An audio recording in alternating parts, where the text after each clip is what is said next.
surrender yung sa kanila eh. Dalawa kasi ang modality para magkaroon ng jurisdiction ng foreign international court. Either surrender or extradition. Sa extradition, may rules na tayo. Yung Supreme Court, nagpalabas na ng rules of procedure in so far as to how to effectuate extradition. Pero sa surrender, wala pa tayong law. Wala tayong rules of procedure as to how we can effectuate the same. Samantala, sa masandaling ito ay makakasama natin ang legal counsel ni Senador Ronald Bato de la Rosa.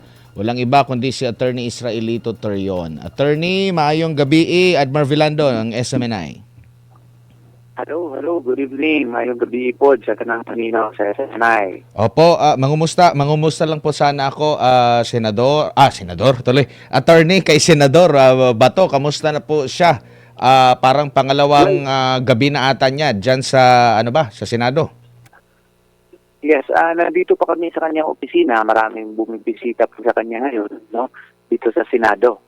He is still awake and he is still entertaining visitors here in his office in the Senate. So, hanggang ngayon gabi, 10:23 na, pero marami pa rin bumibisita sa ating mahal na senador.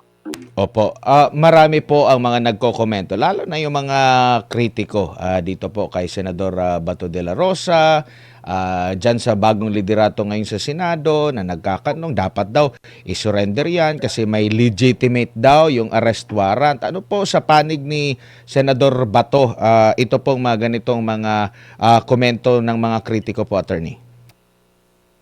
Sige lang, kritiko man talaga yan sila, pero sana maintindihan nila na foreign issued warrant yan. Hindi po yan locally issued warrant. So kung foreign issued warrant kasi, medyo titingnan din natin yan kung valido ba yan kasi ang ating stand kasi yan ay under Section 17 of RA 9851 kasi yan yung sinasite palagi ng mga experts nila eh. Sabi nila under Section 17 of 9851, if there is a warrant of arrest, he may be arrested and thereafter surrendered to the ICC. Pero medyo kailangan siguro nila basahin ulit yung basihanan na yan kasi yung Section 17, under the first paragraph, klaro naman po that the state shall exercise jurisdiction over persons, whether military or civilian, suspected or accused of a crime, defined and penalized under the law. No? So kung nakakommit siya ng crimes against humanity, war crimes, ang may principal jurisdiction, primary jurisdiction yan.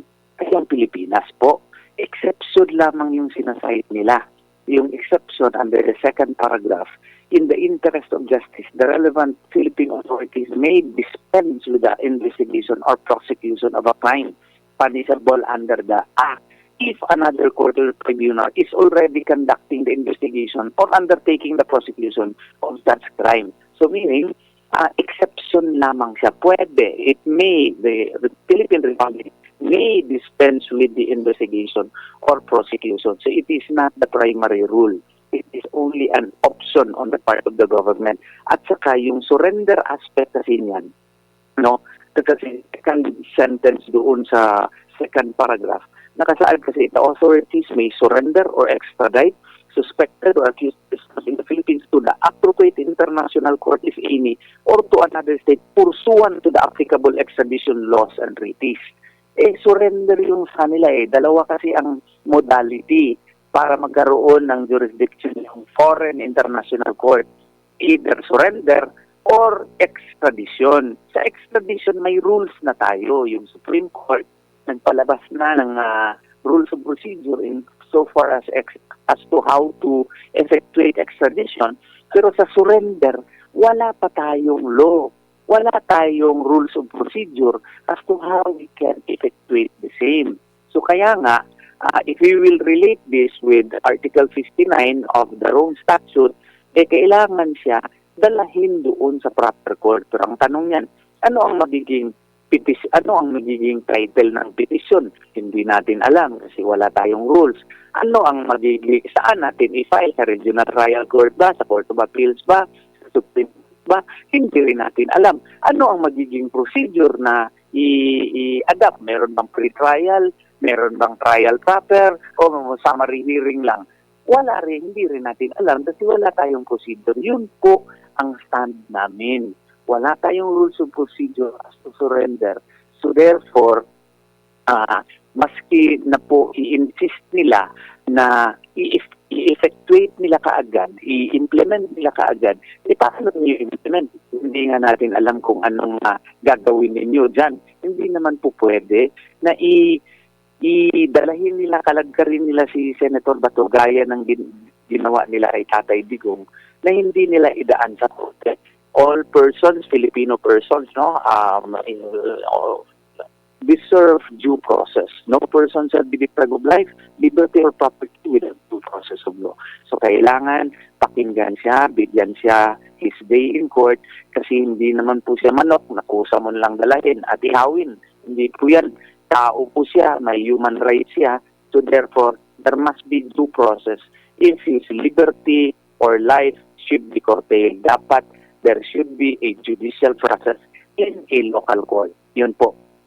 Opo. So, ibig sabihin po, yung surrender na sinasabi doon, ang extradition, meron na tayong patakaran dyan. Yung hindi lang malinaw doon is yung ano po, yung pag-surrender. Iba rin. So, ibig sabihin na sariling interpretasyon lang ng Philippine authorities yung ginawa nila dati kay dating Pangulong Rodrigo Duterte na pag-surrender yon? Oo, sariling interpretasyon lamang nila yun. Kaya nga, nag-file tayo ng petition doon sa Korte Suprema and pinagpala po tayo na at least na entertain ng Korte Suprema, pina-comment yung DOJ, later pumasok ulit yung Solgen, pina-comment din, and I'm hoping and praying na baka ma-actionan na yung minimiti natin na TRO na hinihingi po sa Korte. Opo. Doon po sa nangyari po kay Senador Bato, maliban po doon sa naging aksyon ng Senado, meron po ba kayong nakikita rin na paglabag doon sa mga agent ng NBI as of criminal case ba? O anong klaseng reklamo po na plano ni Senador Bato? There may be a probable violation of our criminal laws, no? Kasi yung pagdakip nila kaagad kay yung pag-attempt ng pagdakip nila kaagad kay Senator Bato at nagka dugo patuyahang kamot, no? Kasi off balance siya eh. At nagkagirian doon sa So, ano ang basis nila? Bakit dakpin nila si Senator Bato? Foreign warrant of arrest yun. Hindi pa yun na-confirm by a local court. Hindi pa yun na determine with the specificity kung authentic ba yun na court. Hindi pa yun dumaan sa ating local judicial processes. So, kaya nga po sa aming paningin po, pwede po kaming magkamali na medyo nag-overstep po ng bounds yung pong NBI po at that time. Opo. Marami din po, lalo na sa side ng mga kritiko, na inihahambing yung pagsisilbi ng arrest warrant laban kay Senador De Lima na merong kinaharap na tungkol sa droga na kaso, panahon ni Trillanes na merong kinaharap dati yata, kung di ako nagkakamali, rebellion. Magkakailintulad po ba ito o malaking pagkakaiba po, attorney? Malaking pagkakaiba kasi lahat yung local courts yung issue ng warrant eh. Dito kasi foreign warrant ito eh. Netherlands ito, ICC, galing yung warrant na hindi na nga tayo miyembro nito, di ba? March 17, 2019, effective yung ating withdrawal. Tapos nag-file sila ng kaso 2021 na, September. So hindi na tayo miyembro. So that issue can still be decided by the Supreme Court as to whether or not the Philippines or the ICC retains jurisdiction for crimes committed between 2011 to 2019. So, even if may decision yan ang ICC, pero hindi naman bound yung Philippine Supreme Court nung desisyon sa ICC on the jurisdictional issue. So sa atin is, malaki po ang pinagkaibahan kasi nga po yung mga cases po nila Senator De Lima noon saka Senator Trillanes is or they involve what you call this warrants of arrest issued by a local court. Dito, foreign court po, international criminal court po. Yun po ang pinagkaiba. At kung merong arrest warrant, kung sumunod sila sa prosesong sinasabi ng batas na lalapit dapat sa korte, local courts natin, at kung mag-issue man ng arrest warrant po, attorney, handa ang senador na sumuko or silbihan siya ng arrest warrant kung uusad man ito sa local court. Kung susunod yan sa local judicial process natin, i-transform yung what you call this, i-transform yung warrant into a local warrant, and then pakikinggan si Senator Bato pursuant to our judicial process, pursuant to our rules on criminal procedure, no, na igalang yung kanyang karapatang tao, malaking posibilidad na hindi mag-co-object si Senator Bato de la Rosa. Opo, considering na November 2025 pa pala ang petsa nitong arrest warrant na ito ng ICC, tingin mo napakasapat na ng panahon na yon mula noong 2025 November para makipag-ugnayan sila sa tamang proseso kung gusto man nila na may maglabas ng arrest warrant laban sa senador? Kaya nga nagtataka ako bakit hindi nila pinagawan ng karapat-dapat na rules of procedure in so far as surrender is concerned. No, they could have what you call this? They could have requested the Supreme Court, made proper representations with the Supreme Court to come up with the rules of procedure on the matter. Or maski na yung House of Representatives, o kung nagpa-issue sila ng IRR din, o kung gustuhin nila. So pwede sana yun, hanapan sana ng paraan kung yun talaga ang intention nila na they will activate the surrender mechanism under Section 17 of RA 9851. Pero hindi nila ginawa Hindi nila ginawa. So hindi namin kasalanan yan. Opo. Pero before pa po nitong nangyari kahapon, meron po ba kayong mga information na sinubukan talaga nilang i-implement itong ICC warrant laban kay Senador Ronald Bato de la Rosa, or itiniming din nila? Meron bang mga ganun, or kahapon lang nila nakapag-decide sila na i-implement yun? Kasi medyo may katagalan na rin po, attorney. I really do not have any concrete personal knowledge kung ano ba yung plano nila in the past. Pero from what I can see, ang pinakaklaro po yung nangyari po kahapon, because it shows and it shows without any signs of doubt that they are really serious in arresting him. Kasi pag baba pa lang ni Senator De La Rosa, hinarang kagad siya ng NBI at gusto talaga siyang dakpin, no? So kaya nga doon ko makita na may intention talaga siya na dakpin ng ating mga authorities, even if hindi sila dumaan sa proper procedure. Opo. Ang isa rin sa sentro ng diskusyon po, attorney, kasi naglabas din ng subpina itong CIDG. Ano sa tingin niyo po yung doon sa legality nung issue na yun, na para for investigation? At para bang meron kasi akong nabasa rin na hindi ba yan parang labag? Gusto nilang hulihin sa ICC tapos meron pa palang kinakaharap na reklamo dito sa Pilipinas. So hindi pwedeng umiral yung ICC warrant laban kay Senador Bato. Kaya medyo na-complicate dahil dyan, no? Kasi nagpalabas sila ng subpoena under 10391 ata yan na batas, no?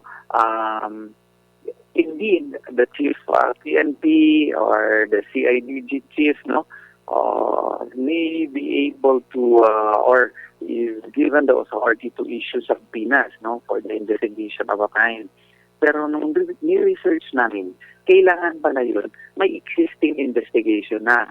Pero yung ano kasi, ang problema kasi nito is even Secretary Rimulya admitted that there was no formal investigation in the past and bago po ito. So kung ganun pala, di medyo defective na yung subpoena. At saka kung basahin mo yung subpoena, medyo sa tingin namin ay void po. Kasi they require the respondent to execute an affidavit right then and there. Hindi naman po pwede yun kasi when you invite a person concerning an investigation of a crime, no, you only secure facts. You do not have the power or authority to require the execution of an affidavit kasi option po yan ng respondent whether he will execute an affidavit or not. Yun po ang aming tingin doon. Opo, meron din pong issue, attorney, kasi pati yung sa way back noong Davao City Police Chief pa, si Senador Bato, ay naungkat. Naalala ko noon, hindi pa panahon ng Duterte administration yung pagiging hepe niya sa Davao City. Panahon pa yon ni Pinoy. Kaya sa katakataka kung bakit after ng ilang taon, tsaka naungkat ito, bakit hindi na lang sinampahan ng kaso during that time? Pinoy administration din ang nandun din si De Lima, bakit hindi nagsampa ng kaso doon? Tapos bigla magtataka ka na lang may subpoena. Parang regarding din ata doon sa issue na yon. Yes. And what I can see here is really medyo defective, medyo questionable yung action na yon. Pero ang parang nagtingin ko kasi siguro na-realize nila na wala pang rules of procedure as to how to effectuate yung surrender aspect under Section 17 of RA 9851. And pag-alaman nila, since nagtatago si Senator De La Rosa, para ma-force nila na pa-appear, nagpa-issue sila ng subpoena. Kasi kung hindi mag-appear, it may be a ground now to file an appropriate indirect contempt proceedings case before the regional trial court. And then, after that, the judge may issue a warrant of arrest. So yun ang naakala kasi nila, hindi sisikot si Senator Bato de la Rosa, bigla na lang sumikot sa Senado. And I'm sure, pakaharapin yan niya ngayong Thursday or magpadala siya ng legal representative. So, pornada na naman yung plano na yan. So, kaya nga, manalig talaga tayo kay Atlas Manao Taala, no, sa architect of the universe. Kasi, maski anumang plano na masama, almost always, hindi yan mag-succeed kung wala pong blessing galing sa kanya. Opo, meron pang nagsabi na obstruction of justice daw yung ginawa ng Senado na pagbibigay ng proteksyon dito kay Senador Bato. You can only obstruct justice if a person is, if there is a crime, no? And you prevent the discovery of the crime or you prevent the apprehension of suspects in the commission of the crime. Pero dito kasi walang crime eh. What is there to obstruct? Ano? So, yun ang problema niyan.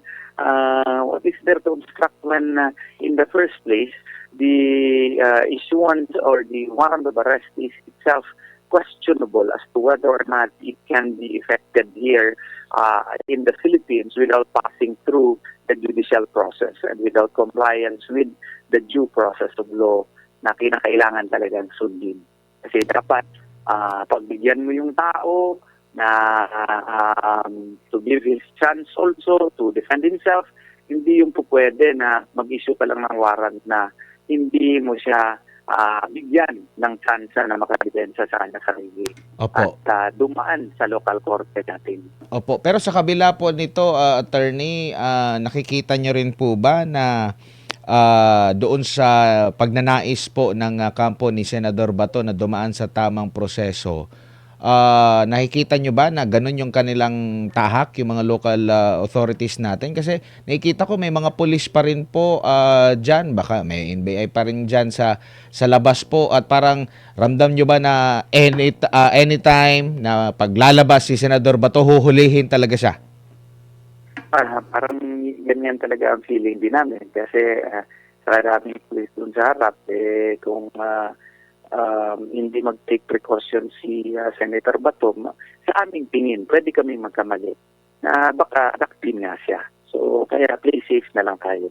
So, Opo. Attorney, siguro baka may mensahe po kayo sa mga supporter ni Senador Bato de la Rosa. Or may yun, mensahe din ba siya? Nandun na yung mga ka-meeting siya, dumating nga si Attorney Salvador Panelo bago lang kanina sila si Ma'am Astra Pimentel na itang dumating at saka si former Congressman Defensor. Si Congressman Barzaga, andyan din. Kasi nakita ko dito sa video. Opo. Oo. Si Congressman Barzaga, kakaalis lang, no? So, ang mensahe natin, huwag po tayo mawala ng pag-asa. Patuloy po tayo mananampalataya kay Allah Subhanahu wa Ta'ala, magdua tayo na sana may pagbabago po sa ating bansa. Kailangan talaga natin ng dasal, maraming dasal kay Allah Subhanahu wa Ta'ala kasi milagro niya ang kailangan natin para sa ating panahon ngayon na halos hindi mo na maintindihan kung ano yung pamalakad ng ating gobyerno, no? Pasensya na po sa ating present administration. Medyo naiibihan na talaga tayo. And perhaps one way na magiging mabuti po ang takbo ng buhay natin ay magdasal tayo na maigi. Attorney, dagang salamat sa imong oras ug higayon sa ulitin po. Ingat po kayo. Sige, salamat po. Salamat. Maraming salamat si Attorney Israelito Torion, isa sa mga abogado po ni Senador Ronald Bato de la Rosa, kaugnay nga po sa usaping legal na kinakaharap ngayon ng kasalukuyang senador at ang kasalukuyang kalagayan po ni Senador Bato de la Rosa.